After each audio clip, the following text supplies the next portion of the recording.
Friends, स्वागत है मेरे चैनल अजय चौधरी मुन्ना में। आज इनवर्स जो ट्रिग्नोमेट्री फंक्शन था वो पिछले वीडियो में कंप्लीट हो चुका है, जिसमें विविध प्रश्नावली भी कंप्लीट हो चुकी है। अब नेक्स्ट टॉपिक जो आया है आपका वो एनसीईआरटी मैथ ही कक्षा 12 की है, जिसमें आपका नेक्स्ट टॉपिक है मैट्रिक्स, जिसको बोलते हैं आव्यूह। तो आव्यूह की जो आव्यूह है आपका मैट्रिक्स है वो आपका नेक्स्ट टॉपिक है, जो कि आपके सिलेबस में दिया गया है। तो मैट्रिक्स की क्लास नंबर 1 है आज। वैसे तो क्लास नंबर 12 है, लेकिन मैट्रिक्स की क्लास नंबर 1 है। जो मैट्रिक्स के गुण हैं वो अपनी एनसीईआरटी बुक से आप आव्यूह के गुण पढ़ना होगा आपको, और उसको समझना होगा। हमने प्रश्नावली 3.1 लिया है आज, जिसमें प्रश्न संख्या 1 को आज हल करने वाले हैं। आव्यूह ए है, मैट्रिक्स एक है जो पंक्ति वाइज में लिखा हुआ है। जो ये ऐसे अवयव पढ़े जाते हैं इनको पंक्तियाँ कहते हैं, और ऐसे जो बोले इनको स्तंभ कहते हैं, यानी पंक्ति और स्तंभ। तो पंक्तियाँ इसमें कितनी हैं? 3 हैं, और स्तंभ कितने हैं? 4 हैं। ये एक स्तंभ, 2 स्तंभ, 3 स्तंभ, 4 स्तंभ। पंक्ति कितनी? 1 पंक्ति, 2 पंक्ति, 3 पंक्ति। तो ये कैसा है? 3 गुणे 4 का है। तो इसमें क्वेश्चन ने पूछा है पहले आव्यूह की कोटि क्या है, अवयवों की संख्या क्या है, और पूछा है अवयव A13, A21, A33, A24, A23 बताना है। तो आव्यूह की कोटि जो अभी हमने बताया कि कितना है, यानी पहले पंक्तियों की संख्या लिखी जाती है फिर स्तंभों की। तो पंक्तियों की संख्या 3 है, स्तंभों की संख्या 4 है। तो आप इसमें जो कोटि है इसकी आव्यूह की वो 3 गुणे 4 हो जाएगी। अवयवों की संख्या कितनी है, इसका गुणा करा दो 12, ऐसे भी आप गिन सकते हैं। अवयव निकालने हैं अगर ये वाले, तो इसमें क्या करना होगा? एक आव्यूह मानना होगा A11 का मतलब होता है पहली पंक्ति पहला स्तंभ, पहली पंक्ति दूसरा स्तंभ, पहली पंक्ति तीसरा स्तंभ, पहली पंक्ति चौथा स्तंभ। इसी प्रकार दूसरी पंक्ति पहला स्तंभ, दूसरी पंक्ति दूसरा स्तंभ, दूसरी पंक्ति तीसरा स्तंभ, दूसरी पंक्ति चौथा स्तंभ, तीसरी पंक्ति पहला स्तंभ, तीसरी पंक्ति दूसरा स्तंभ, तीसरी पंक्ति तीसरा स्तंभ, और चौथी पंक्ति तीसरी पंक्ति चौथा स्तंभ। तो अब इसमें A13 हमको निकालना है। तो A13 कौन सा है? तीसरा अवयव है। तो इसमें तीसरा अवयव क्या है? 19 है। तो तीसरा अवयव 19 है। तो तीसरा आप देख सकते हैं जूम, तीसरा अवयव कितना है? 19 है। तो यहाँ हमने क्या रख दिया? 19। इसी प्रकार A21 क्या है? A21 आपका यहाँ पर, तो A21 इसमें 35 है, तो A21 35 हो गया। A33 -5 है, A33 -5 है। इसी प्रकार आपको निकालना है A24 है। तो A24 कितना है? 12 है, तो 12 हो गया। A23 कितना है? 5/2। A23 देख सकते हैं 5/2 है। अब इसके बाद ये आपके सारे अवयव निकल आए दोस्तों। प्रश्न संख्या 2 की बात करें, यदि किसी आव्यूह में 24 अवयव हैं तो इसकी संभव कोटियाँ क्या हैं? यदि इसमें 13 अवयव हों तो कोटियाँ क्या होंगी? तो 24 अवयव वाले आव्यूह की संभव जो कोटियाँ होंगी वो 24 के गुणनखंड ही होंगे, यानी 12 दूनी 24 होता है, तो 12 गुणे 2 भी होगा, 1 गुणे 24 भी होगा, 24 गुणे 1 भी होगा, 2 गुणे 12 भी होगा, 3 गुणे 8 भी होगा, 8 गुणे 3 भी होगा, 4 गुणे 6 भी होगा, और 6 गुणे 4 भी होगा। यानी 12 मतलब जो 24 के खंड हैं वो कितने प्रकार से हो सकते हैं, ये संभव कोटियाँ पूछी हैं हमसे। तो ये संभव कोटियाँ हो सकती हैं। 13 अवयव वाले अवयवों की कोटि बताएं तो 13 गुणे 1, 1 गुणे 13, क्योंकि ये अभाज्य है तो इसके 2 ही खंड हो सकते हैं। इसी प्रकार प्रश्न संख्या 3 है, यदि किसी आव्यूह में 18 अवयव हैं तो इसकी संभव कोटियाँ क्या हैं? यदि इसमें 5 अवयव हों तो ये क्या होंगे? तो इसको आप स्वयं करेंगे। आप इसी प्रकार से जैसे प्रश्न संख्या 2 किया गया है उसी प्रकार से इसको स्वयं हल करेंगे। प्रश्न संख्या 4 की बात करें तो 1 2 गुणे 2 आव्यूह A बराबर AIJ की रचना करना है, जिसके अवयव निम्नलिखित प्रकार से प्रदत्त हैं।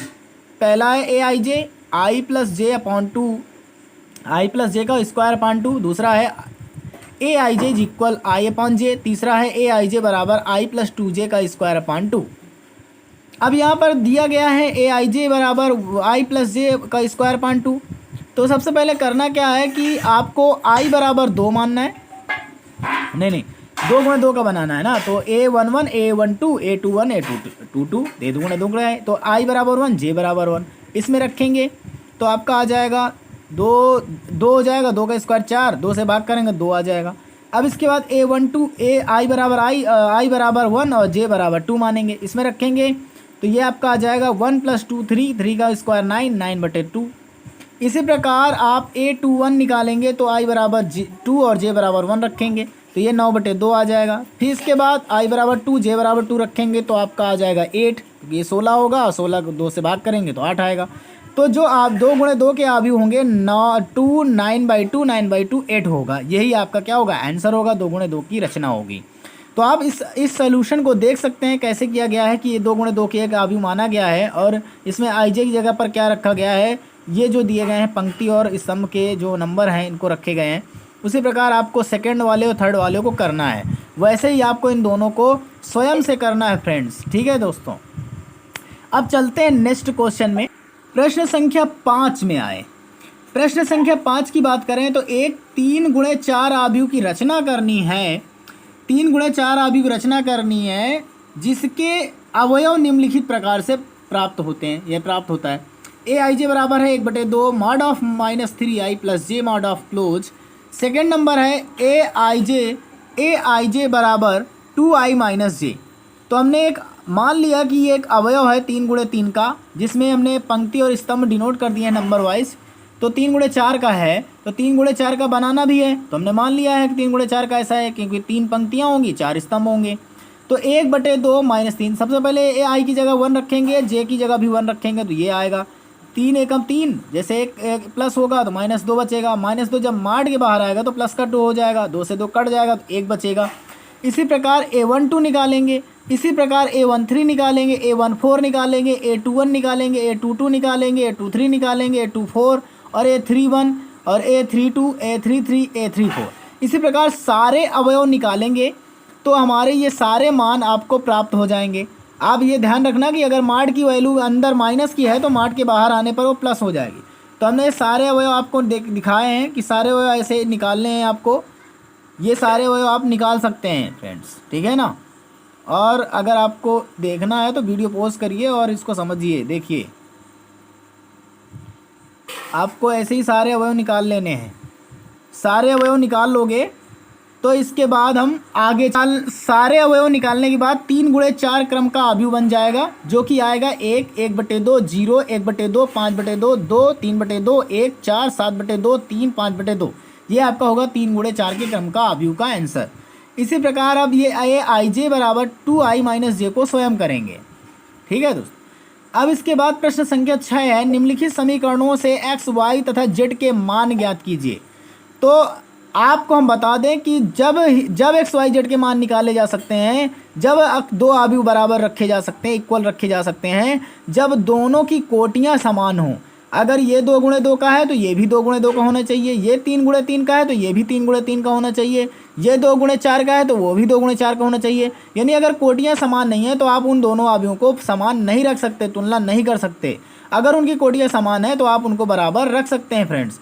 तो जैसे कि इसकी कोटियां समान थी 2 × 2, 2 × 2, तो इसको आपस में बराबर रख सकते हैं, तुलना कर सकते हैं। तो y की वैल्यू यहाँ से 4 आ जाएगी, z की वैल्यू यहाँ से 3 आ जाएगी और x की वैल्यू यहाँ से 1 आ जाएगी। तो ये सारे मान निकल आएंगे। उसी प्रकार आप सेकंड क्वेश्चन को कर सकते हैं। इस एक्स वाई का 6 के साथ तुलना करेंगे तो x + y बराबर 6 और 5 + z बराबर 5 और एक्स वाई बराबर 8 आ जाएगा। जैसे कि क्वेश्चन में आप देख सकते हैं, हमने x + y के बराबर 6 रखा, 5 + z की जगह 5 बराबर 5 रखा, एक्स वाई की जगह 8 रखा। यहाँ से y का मान निकालेंगे तो 8/x आएगा और इसको आप रखेंगे इसमें तो x का मान निकालना है तो x का मान यहाँ से आप समीकरण बनाकर निकाल सकते हैं। गुणनखंड करेंगे जिससे आपके x की वैल्यू 2 और 4 आएगी, y की वैल्यू 2 और 4 आ जाएगी। जैसे ही x की और y की वैल्यू मिल जाएगी तो आप z की वैल्यू निकालेंगे तो z की वैल्यू आएगी 0।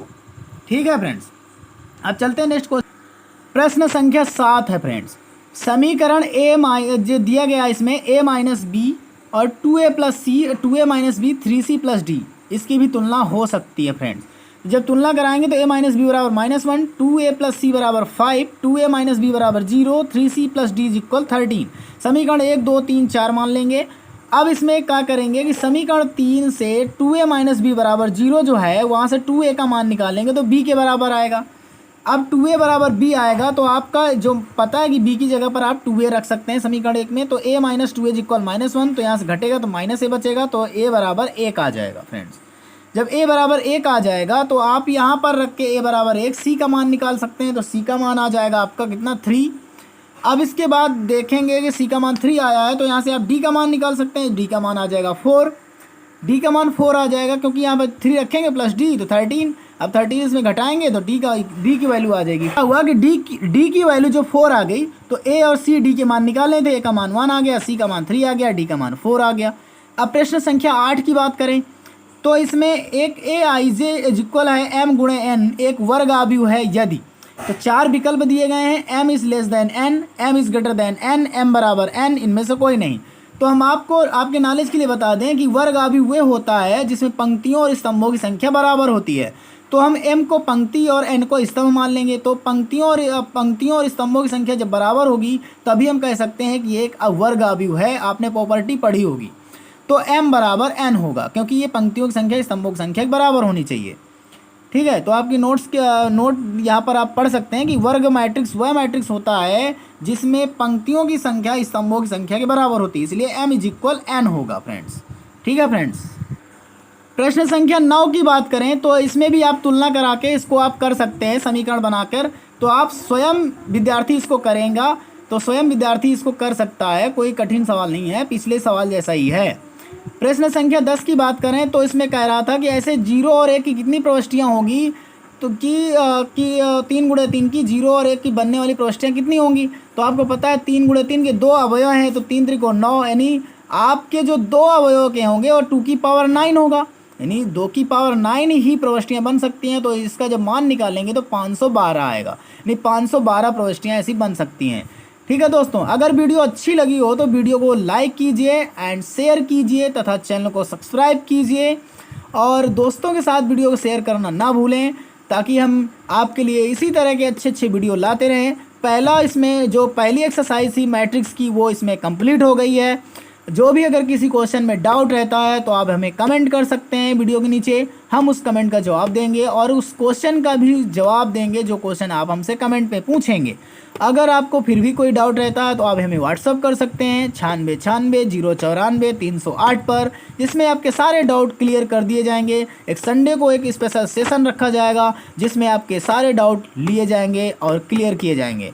ठीक है दोस्तों, तो चैनल को सब्सक्राइब करना ना भूलें, हाँ, और बेल आइकॉन को ज़रूर ऑन कर लें ताकि वीडियो समय पर मिल सके और नोटिफिकेशन वीडियो का समय पर आपको मिलता रहे।